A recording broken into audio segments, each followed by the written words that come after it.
Alors j'aimerais mettre un point d'honneur sur le lien de parenté. On vous dit qu'il est très important. Alors regardez ce que dit le prophète alayhi salatu wassalam. Il dit que le lien de parenté est directement lié au trône d'Allah.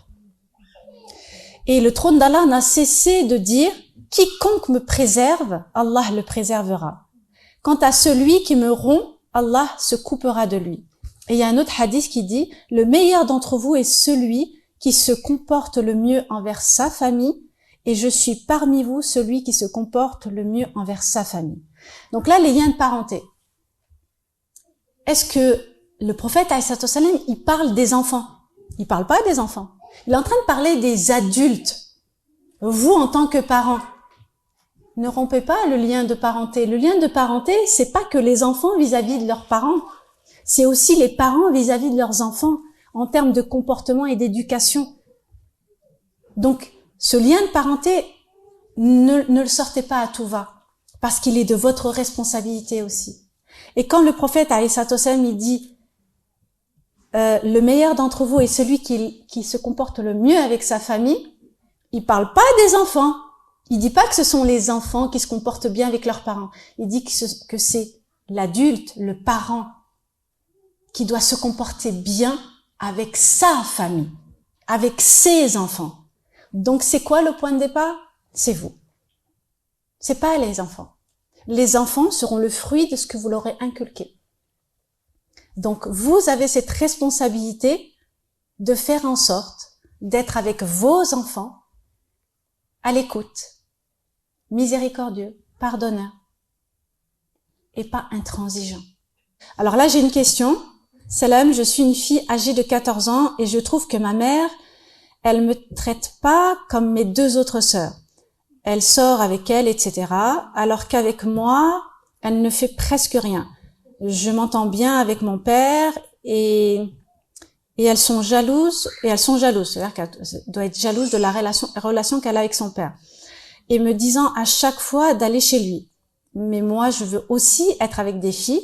J'espère si tu comprends. Oui, je comprends.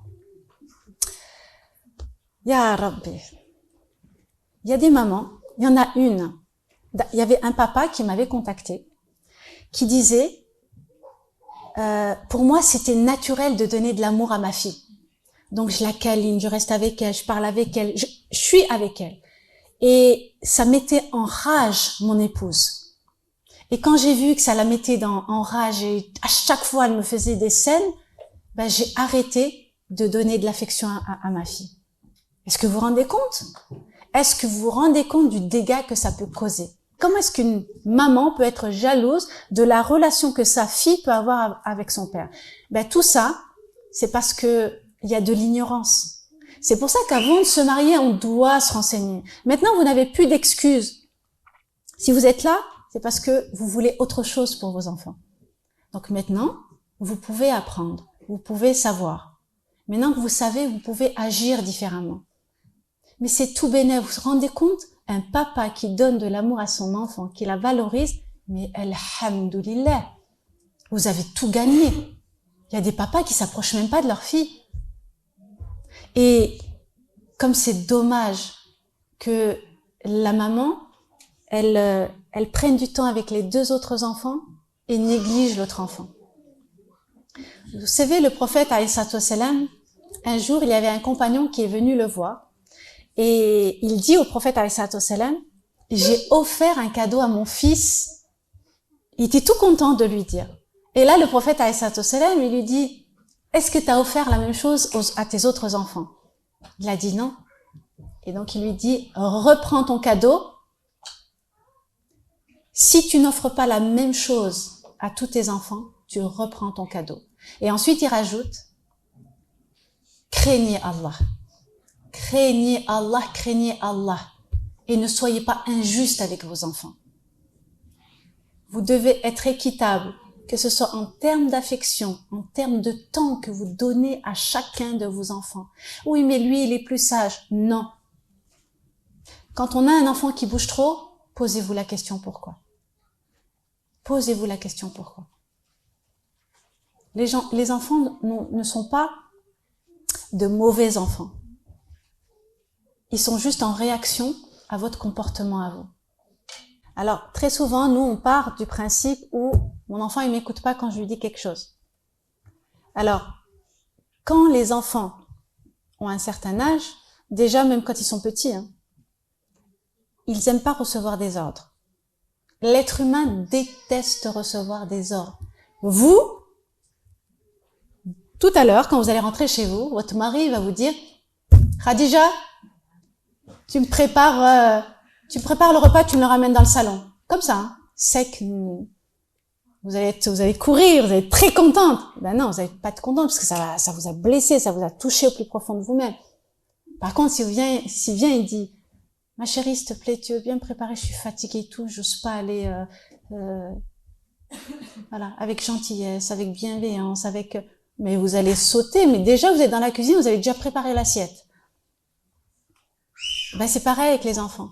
On doit apprendre à communiquer différemment, à reformuler les choses et pas donner des ordres.